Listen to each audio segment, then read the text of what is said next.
Hello. Hello. How are you doing? I'm good. It's Sunday yet again. Winston is chomping on a chomp Oh, behind yeah. us. If you hear some chomping, that's a puppy.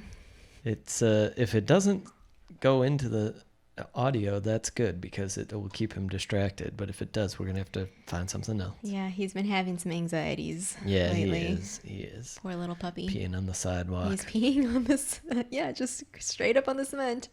Out of nowhere, really. I mean, Yeah. I don't know. He's We do have some neighborhood cats that are going into our backyard, so possibly those have upset him. Nobody knows. He's easily upset. It Yep. is what it is. What else is new? We got some good breakfast this morning, as usual. Mhm. Having some good Wizards Unite action. Yeah, using dark detectors to get those boosted traces, the higher level ones. Mm-hmm. It's been Yeah. our Couple weekend. Tom Riddles. Yeah. Yeah. Been pretty nuts. Mhm. Swooping Evil on the way home. Yeah. And I think a Pensive. Pensive, yeah. Yeah. And the week ahead looks regular. Well, we have brilliant week one. Yeah. I'm traveling for work a little. I'm getting observed for teaching. Yeah. So not that regular. Yeah. Doing lab work. It's Yep. a week. It is a week. Yeah. Yeah. Labs. Got the observation. I'm traveling, running things at high schools. Yeah. Mm-hmm. Should be interesting. Yeah. Also an interesting chapter. Yes, it is. Are you ready to I'm get ready into to it? get into this. Because it might be long, so we should It start. is, yes. Okay, Juan's ready. And let's turn to page 194, The Mirror of Erised. Today's lesson is called The Unused Classroom. Here's a synopsis. The chapter starts with Harry immune to Draco's taunts about his having to stay at Hogwarts over Christmas. Harry rightly anticipates his best ever Christmas, full of fun, feast, Weasley brothers, and curiously, his father's invisibility cloak being anonymously returned to him. Harry starts his first foray under the cloak in the restricted section of the library to try to find leads on Nicolas Flamel, and nearly gets caught by Filch and Snape. In his panic, he hides in an empty classroom that seems to house a mysterious magical mirror. Harry sees his whole family looking back at him, waving and crying. Harry gets Ron to look into the mirror, but Ron sees himself alone as head boy and Quidditch captain. A noise spooks them away, but Harry is determined to return. When he does, he finds Professor Dumbledore waiting for him with a lesson about fantasy and reality. Dumbledore tells Harry he will be moving the mirror and not to go looking for it. Harry acquiesces and asks Dumbledore what he sees in the mirror. The empty classroom. The unused Oh, the classroom. I unused. think Yeah, that's her. sorry. Yeah, I The didn't unused. use that phrase in the synopsis for some reason, but Oh. yeah, Mm-hmm. she writes it that way, I think. Mm-hmm. Mm-hmm. Yeah. Do you want to jump right at the title? No, I'm just kind It's what do you think about it? So I wasn't thinking classroom when I was thinking this. I think a lot of people who read this chapter alongside us are wondering about desire and that sort of thing. Mm-hmm. Kind of this like yearning. I was kind of thinking along the lines of, so it's interesting. It's a mirror because like you can use other magical objects, but it's like a reflection. Mirrors are often meant to reflect like what we can't see, but like have this like third person perspective on ourselves, but then to like have this be enchanted so you can see other things. Because the last chapter we were talking about like seek and ye shall find. Seek and you shall find, right? So this is kind of like another layer onto that, but Yeah, it very is. very deeply personal. Well, I'm there, and I think that I suspect that you, like me, the main takeaway from the chapter is the conversation with Dumbledore. The whole thing is just like, there's so much in there. It's such an intense exchange. It's Harry's first interaction with the man, and it's so intense. I mean, the last paragraph is amazing, where Harry is reflecting on how personal the question was that he asked Dumbledore. But I picked, for me, the theme there's a thing that Dumbledore winds up saying where he's like, you will find neither knowledge nor truth in the mirror. And first, I'm not one to disagree with Dumbledore, but I'm not sure that I agree with him. Like this sense of like, let me back up. What stands out to me is there are two places, the restricted section of a library and an unused classroom. And those I think are intentional by J.K. Rowling. I think I found the same resource as you did, where she's kind of talking about, I don't know, that actually like she does agree with Dumbledore with the sense of the mirror, but I thought it was really specific. It was so specific that it's in an unused classroom. It just sticks out to me. And so one of the titles I was flirting with was like The Limits to Knowledge or something, but I thought that was a little, whatever. It didn't quite, but that there are these, Dumbledore is a teacher, and he says, don't think about this. Don't really consider it.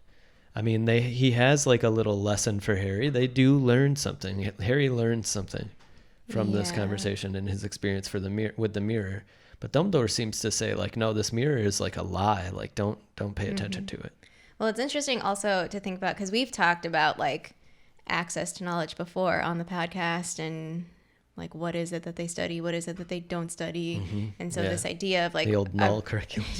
A restricted section is interesting. So there's, well, one of the things that we briefly like talked about in passing earlier today was because we watched the movie clip that corresponded with this chapter kind of for the first time. This is the first time that we watched the movie section as we're reading it. And because you commented on like, oh, I think that the book that Harry pulls is Magic Most Evil, because like in Harry Potter Wizards Unite, that's, we see that visual from the movie, and that's labeled as Magic Most Evil. Although it's never confirmed like officially through in the book. Or through the movie. And it's possible that all restricted section books just scream if you're unauthorized to use it. But the idea of like, oh, only some people, you have to have permission to look at this, or because it's also interesting because like you're saying, Harry does learn something from this conversation, but it's not like the mirror is used as a teaching tool to have these like deeper philosophical conversations about what it means to live. Because I have two things like that I really want to get your opinion on. That they're tied hand in hand, so I'll just give you both.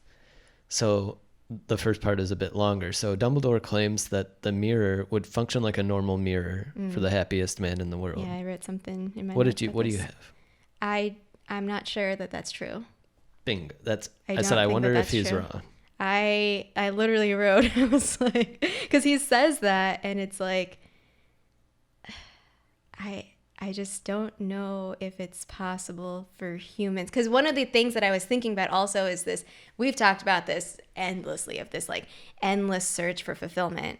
And even though like, I don't know, you might argue like fulfillment, desire, or whatever it is. Because like even Harry, when he initially is trying to say to Dumbledore, this is what I think the mirror does, it's like, it shows you what you want. And it's like, Dumbledore's like, nah, not quite, because there is nuance in what that means. So it's not, it's something that's at your core, your deepest, like most desperate desire.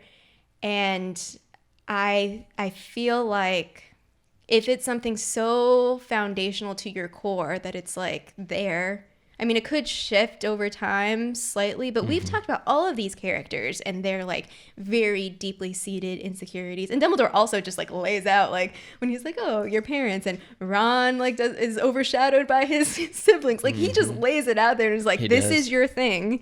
This is the thing that kind of, we've talked about character development before, or like how creative people talk about character development and like, what is it that drives? And you can frame it as motivation. You can frame it as like part of like, what is it that kind of explains why characters or a person make certain decisions? And it kind of goes to like something very, very foundational. And so go in the foundational aspect, but also as a human myself and like always looking for like this is kind of the search for meaning, right? The search for fulfillment, the search for like, what is it that, I don't know, that we're doing and why we're doing it. And I just don't think that it's possible. I think like theoretically, perhaps the mirror was made with that in mind of like, right. Okay, so the person who is like completely satisfied and fulfilled and whatever, or although he doesn't phrase it that way, he says the happiest man on earth, yes, whatever. He does. He kind of simplifies it. In Yes, my opinion. yeah. I just don't think that it's possible for humans to. Yeah.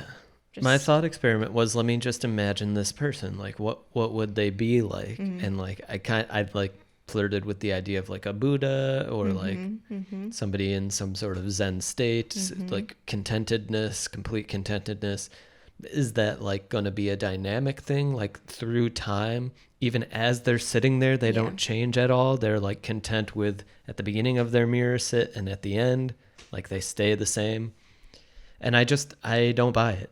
I mean, the way that Dumbledore is talking about it, I think he oversimplifies it. I think he has a moment that teachers have where he doesn't know exactly how to communicate his experiences with the mirror and his beliefs about how it functions magically, which are probably pretty well researched. It's in Hogwarts. I'm sure he's spent a lot of time with it. In fact, we see him Yeah, so from that Pottermore article that you referenced, well, it was originally published by J.K. Rowling on Pottermore, but it's now on Wizarding World. It says that it's an old device. Nobody knows who created it or how it came to be at Hogwarts. So it's just like there, and like the idea is perhaps like a teacher like came upon it and was like, oh, let's ask my colleagues and like let's study this. Something I was wondering, connected back to Wizards Unite, is where's the Mirror of Erised? Is it still at Hogwarts? Or possibly is the Ministry of Magic studying it in the Love Room? Because what stood out to me was the way that it was phrased of your deepest, most desperate, or your heart's, or desperate desire of your heart, like your something heart. It was with the heart. And so it made me, and also the way that Harry and Ron were so captivated by it, and Harry obviously I wrote so many quotes of like the way that she talked about how he was being affected by it, like his urgency of like he needs to go back to it, and even pushing Ron out of the way, which like I mean, Harry is very insensitive and like just blinded by it because he's like, oh, you're just holding a Quidditch cup, like that's not anything interesting. Well, let's talk about this for a second though, because it's fascinating to me that it doesn't captivate Ron in the same way. He doesn't care to go back. And he actually has a sense of like a wisdom about it where he's like, I don't think you should go back there. Like, it's just a mirror. True. Yeah. It's a magical mirror. Who knows what's going on? But I think that speaks to something as well, right? It's not like we have different levels of desperation in our hearts, like different things that pull on us. Yeah. And for Ron, it's being overshadowed, but the fact that it doesn't hold such a sway over him speaks to something about it. Yes, he's overshadowed and he wishes he wasn't, but he's okay. He's generally okay with it. Yeah. It's that Harry is so far away from what he wishes could happen, right? It's not even possible. But the things for Ron are possible. Like, he could become head boy and he could become Quidditch captain, and they're relatively minor goals. His brothers have been them or will be them. Yeah. It's just it's so intense. It's such an intense object to put in. Yeah. Well, J.K. Rowling has talked about like her mother's death as being part of the foundation of the Harry Potter series. So a lot of these elements we could also make sense of with that sort of lens. And I think that the mirror specifically for Harry is about grief. It's his grieving. Like he can't, it's him kind of like getting a little, I mean, they're not even there with him. It's just him. It's like he's looking at a photograph, but he's like part of it. It's like he's living kind of in this fantasy. And isn't it fascinating that this mirror shows you your deepest desire, but the parents are weeping. They're crying. There's something like really very profound going on where like it's almost like he wants to see their range of emotions. He wishes to have like the deep human connection that he imagines family is like, the whole range, right? Right. They're like smiling and crying and joy and all of these things it's are not happening. just his parents. In the movie it's just his parents, but in the book it's his family. Like, couldn't help but notice that Petunia and Vernon were there. Yeah. I'm just kidding. But yeah. No, I know. Well, so that's why I was wondering if it was being studied, because, and also like from Wizards Unite, you have Grim Folly being like, he can't leave the love room, he sleeps there, and it just, Harry's like him like going back and like slumping over, and it made me think about Grimm's obsession or seemingly obsession in the file that's like being, or the case that's being made against him, and like the love room as being part of it, because Grimm lost his wife Penelope, another, like, it's a loss, and it's something that like he would do anything, or he would, do anything to have her back, or Harry would do anything to just like have his family or grow up with his family. And I think that now, thinking about Dumbledore, perhaps Dumbledore has some wisdom or experience of being affected by the mirror and having to like go through it and process, get through it, get over that obsessive. It's interesting to me that the secondary question. So yes, so some background that many probably remember. There is a scene in Fantastic Beasts where Dumbledore looks in the mirror as a younger person. Yeah. And we won't get too much into that. But I agree with you. There's a lesson to be learned. Dumbledore seems to have confronted it. Mm-hmm. And here's the second part of my thinking then about this whole putting limits on knowledge, like the restricted section and the unused classroom and removing the mirror. What would happen if he doesn't move it? Like, he moves the mirror, but he just had this conversation with Harry. It's not like... It never seemed to me like Dumbledore saying, I'm going to move the mirror, don't look for it, isn't what makes Harry not look for it. It's the conversation around what the mirror is, to actually have a deep conversation about this object and like what it does and how complicated it is and how painful it must be and how people have gone crazy thinking about it and like all this stuff. It's not the movement of the mirror. If he leaves the mirror, I think Harry doesn't go back to it. It feels like Harry, the spell or whatever we want to think about, the mirror holding over Harry, seems to be broken in the conversation, not by the movement. All right. So that was just something for me, like, would Harry go back or did he learn the lesson? Like, it feels to me like he learned what it is. Yeah, it's interesting to think about learning this lesson, because would it take like maybe a couple of more times of Harry going back and then reflecting on Dumbledore's words or thinking about like, oh, this pull on me, or even Ron or Hermione coming back from break and being like, Harry, what are you doing? Like, I feel like even if Harry doesn't like obey Dumbledore and goes back and like seeks out the mirror, it would be interesting to think about like how that lesson is learned. I mean, it could be through pain still, like he's still like torturing himself, although he finds it, comforting in the moment as he's like sitting there. I don't know. Yeah, and we're on a topic here that generally, like, J.K. Rowling herself and her characters have perspectives on this, but it's impossible to say that she's right because we're really at the heart of like existence. So a quote that I've had for such a long time in my own heart is like, it does not do to dwell on dreams and forget to live. Remember that. It's my favorite quote. But this time around, fresh eyes, different Jeff, it struck me a little differently. It actually had more of I actually rejected it a little bit. I was like, no, I don't agree fully. Like, I understand the context and I understand the messaging here of like, you got to actually go do things. You can't just like hope or like whatever. You have to like live the life rather than just dwell. Like, I think dwell is a really important word. It's not that she writes for Dumbledore to say it does not do to dream and forget to live. It's dwelling on the dreams is the problem. That's where I got in my nuance thinking about it. The dwelling is the problem. Yeah. And I think that going back to her grieving the death of her mother is a big piece of what she is, of the knowledge that she is trying to convey here. So like the excerpt from Wizarding World is she's saying like, the advice to hold on to your dreams is all well and good. And then she says there's a point where it becomes unhelpful and unhealthy.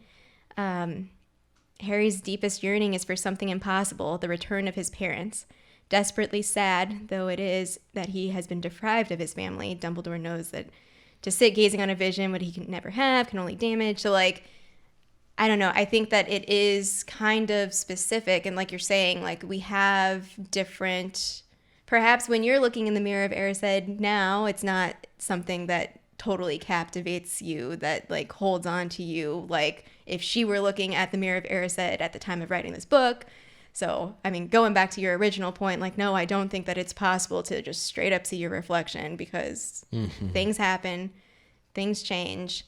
And perhaps we all have moments over the course of our lifetime where we face situations that could be this like metaphorical Mirror of Erised, where we're kind of like trapped by this illusion or this like, I mean, I'm not trying to diminish anything for people who like hold on to things, but I think that the dynamic is what she's commenting on, of like, you can only sit in that for so long without just having like years go by, which Dumbledore also like comments on. I mean, I wonder like how many years went on for Dumbledore before he was able to learn that lesson himself. Like it's, I would love to see his encounter with the mirror, his first encounter with the mirror. Part of me thinks like Dumbledore is the type of wizard who probably found it and brought it to Hogwarts, maybe. But maybe he just found it in Hogwarts. I'm not sure. One thing that I came across, to switch gears just slightly, that I thought was interesting and just wanted a comment from you, is people talking about the relationship of the mirror to the Boggart cabinet. And they're somewhat similar. They have this magical insight into you. Yes. So I thought about the Boggart cabinet, or just Boggarts in general, actually, because there was a phrasing in there. I don't know if I wrote it down, but it was about Harry and his fear. It was like in the context of kind of like trying to communicate, this is why he's so desperate to get to the mirror, because he was afraid that, it was when he was with Ron and he was afraid that he wasn't going to find it again. And so there's this like fear element of like, I had something, or I could like see this, or I had this glimpse, or I had this like moment of serendipity and I can't find it again. Like, so just that's part of the search. And so like the mirror as being something that can like encapsulate you, but also Boggarts as like metaphors for anxiety, things that like are also deep to your core. That, I mean, it's really, these are things that are difficult to work through. They take time, they take effort, they take processing, it's like very intentional and it's not necessarily something that you can fix or like make go away. But like learn how to cope or manage or just live with these sorts of things, that whether they're developed or wherever they come from, it's something that's deep rooted. I don't know. Yeah. It'll be interesting if anyone doesn't know. Boggarts are a magical creature that show you your worst fear, supposedly. So there's a major relationship here. I think also it's kind of interesting that like it almost feels like Dumbledore would probably say that the mirror is much more dangerous than a Boggart. Yeah. Like much more dangerous. Well, I was wondering if, as we were talking, like, I don't know. So we talk a lot about darkness or like dark arts, like, and so there are these magical objects that aren't necessarily, they don't feel like they have these are dark objects kind of feel, because, okay, so obviously the mirror is just like straight up, and I mean, they don't use it, but it's just straight up in Hogwarts. And then the Boggart cabinet is used in teaching. So it's not like it's, I guess, scary enough to be like, no, this is banned, like this shouldn't exist, or it doesn't have that connotation. But I could imagine these things being created for the purposes of manipulation and like you're trying to manipulate off of people's fears, people's desires, and like, or I don't know why they would be created. Like in the article it also said, oh, perhaps it was used for like, I don't know, just for fun, but I don't know. I'm a little suspicious of that. Like why do these things exist? Yeah. The boggart is a creature, so that's a thing. But the mirror seems to be made. I actually played around with like, is it possible that the mirror was? But they use living. My point is that they use the boggarts in class to like teach lessons. They do. Right. And I don't know. It's interesting that it's fears so public. Are brought in. It's so public and like, because if we're to going back to the mirror and saying like, oh, Harry realized how deeply personal a question was, because like, of course, something we could talk about is like, what would you see in the mirror? But like, that is it's a difficult question because you would have to do a lot of like deep introspection. Like going further beyond like, okay, this is what I want. No, go further to like the thing that it's desperation for you to the point of obsessiveness. And well, this is to me where it has to be a magical item. I've thought about it periodically, and I never actually get to a place of being like, oh, this is what I would see in the mirror. Like I never even really get close to saying anything like that. I just kind of flirt with ideas of like, oh, it'd be cool if this happened, or like, wouldn't it be great if this didn't have happen or something like that? But I never get to a place of like what I would see. And I feel like that's because it's a magical object. Harry and Ron wouldn't have been able to put into words what it is they would see if they went to a mirror. I mean, maybe Harry would be like, oh, my family. I don't know. Well, it could also be like the insider-outsider thing. So like, maybe someone on the outside who like observes you a lot could be like, oh, this is probably what you would see. Because like for us, like seeing what Ron sees or his description of what he sees, we're like, oh yeah, exactly. That is totally what Ron would see. I don't know if you came across the interview where somebody asked J.K. Rowling what Hermione would see. No. She said at one point Hermione would probably see her and her friends safe from Voldemort. This was an in-person interview, and then like it was just a Q&A, like a fan. Yeah. So she was kind of off the cusp. I don't know if she had thought about it that much. And then she also said maybe Hermione would see herself in a lover's embrace with a certain wizard. Yeah. I thought that was interesting. I mean, it is fun to think about like what these other characters would see. It's also fun to think about like what would Harry see now? You know, if he like went and looked at the mirror, he probably wouldn't see his parents. He might see his current family. He might see them like in isolation away from the spotlight. Sure, where no one remembers him. Away Yesterday style, the movie Yesterday style. Yeah. Did you bring a quote? I mean, I have so many quotes. You have a bunch of quotes. I don't know. Like Dumbledore straight up, I don't need a cloak to become invisible. I love that, yeah. It just... Yeah. I always got the sense that he was the person who made the noise when Harry and Ron are at the mirror to get them to go away from it. And I also wonder often about Dumbledore having something like the Marauder's Map when we finally get to that in the third book with the Boggart cabinet in the same book. Does he have something like that where he tracks Harry? I think yes. Something like it. I mean, there's no way... Maybe he'd tag the invisibility cloak. It's like, oh, there's a chip in Harry. I might need to go get it later. You know? Yeah, there's a chip. Like Winston. Yeah. But I mean, a great chapter. I mean, it's so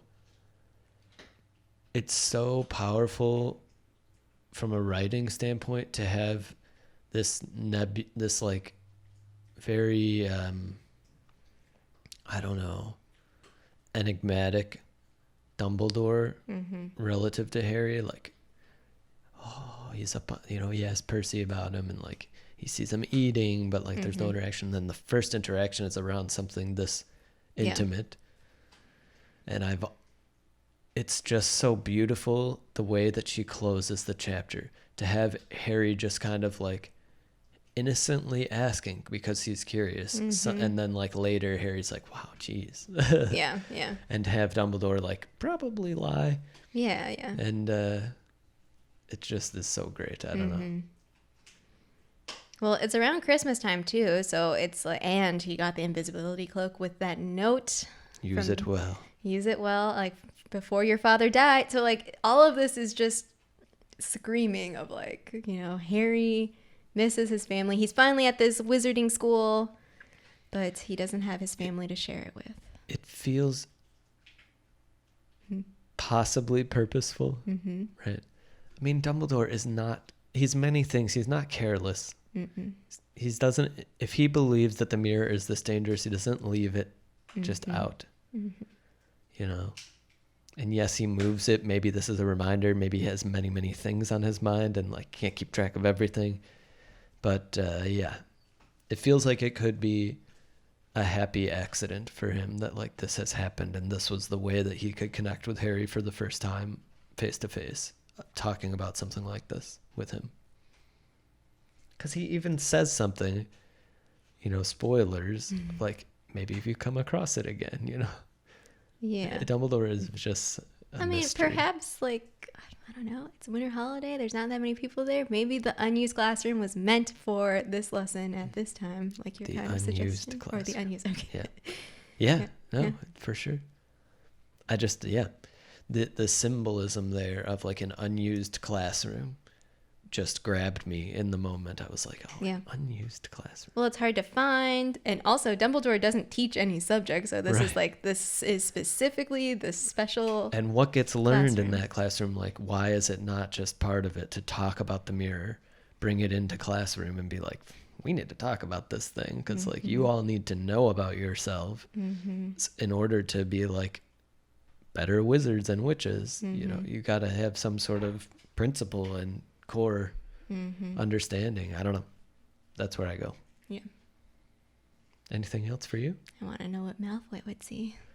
Oh, that's a great question for the audience. I've been also obsessed with Tom Felton on social media. What would Tom Riddle see?